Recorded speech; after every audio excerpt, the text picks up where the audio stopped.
Hi everyone, in front of me I've got HUAWEI Nova 10 Youth, and let me share with you how to show battery percentage on the status bar on this device.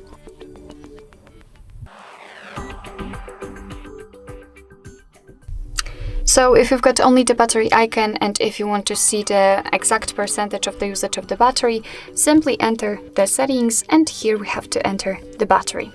As you can see, we've got this battery option, so let's tap on it, and here we've got three different categories kind of from which we can choose. So we can do not show, we will have only the battery icon, we can have it inside the battery icon, so this is the option I've currently have, and next to the battery icon, and as you can see it will be displayed on the right, and it is the option in which the percentage is the most visible, because inside the battery icon it's quite small.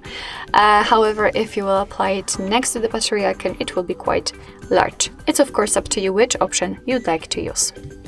Alright, so that'll be all. Thank you so much for watching. I hope that this video was helpful, and if it was, please hit the subscribe button and leave the thumbs up.